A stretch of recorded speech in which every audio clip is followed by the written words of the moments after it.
there are two types of cases. There can be multiple types of cases. However, all those types assimilates the soul and boils down to two cardinal ways through which you can formulate your case. And that's actually the theme of the case. That decides the theme and the essence of the case. So number one is what we call the problem-based case, and the another one what we call is called process case. Let me just give you a brief about both of them. In process case, you are actually narrating a story. So there is a narration, they're actually defining the process, how exactly things have unfolded.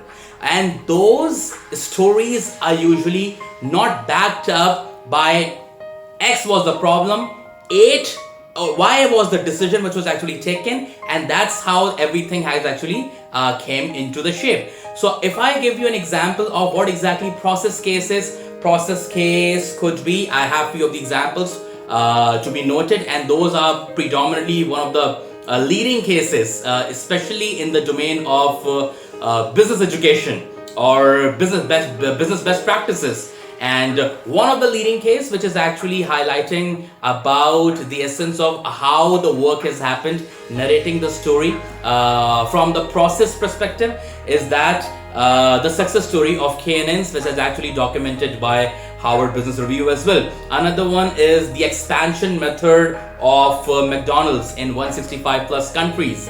Another one can be how Starbucks has actually changed the game in the coffee segment by the name of creating a place which is actually considered as a third place, home, work, and the third place for the socializing, for the rant, for the meeting.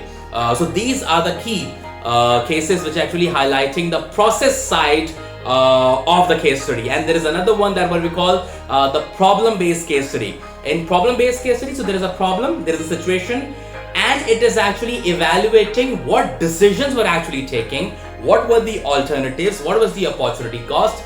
If that decision wasn't there, what was the alternative in exchange, and how exactly the team or perhaps the leader or an individual, anyone in the company, has taken the charge of getting this work done. What were the key decisions we're actually taking? What was the problem? What was the predicament?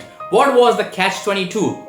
For example, here's the live example. The Reckitt, at that time it was Reckitt Benckiser, Reckitt Dettol dominance, and how exactly they have delivered and curbed in the situation of COVID-19 and ensuring that the supplies of sanitizer will going to be there across all the channel on all the pertinent outlet, FMCG, CPG outlets. All right, that's one of the imperative case. Project Shakti by Unilever, Hindustan Unilever, how exactly they have understood the problem of not making their product reachable to the people who are in rural, and what channels and what challenges they have actually overcome, how exactly they have assimilated each and everything in ensuring that the project what they have actually taken forward will going to be profitable and will going to contribute in the bottom line as well. And there is another case which is actually very popular these days. It's a Food Panda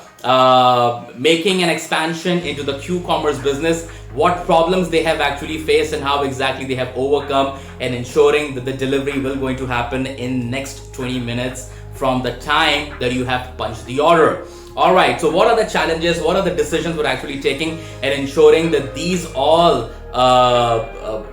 great cases came into existence. And when you actually go through the process case and the problem case, process case is actually more about the storytelling, the how part is actually about the process case, the what and why along with the how is actually a part of the problem case. The problem case is actually having more empiricability, more supported with the data. And over here, when you read and when you solve the case, you solve from the perspective of the person who was actually in charge. So that helps in developing your multi-dimensional skills as well.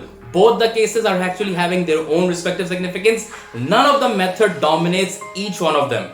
Both are important, both are imperative. One is about the story, one is about the process, one is about the narration, another one is about the decisions, another one is about the examination of the problem and what initiatives were taking to curb that problem. So these are the two imperative methods and types of writing down the case study.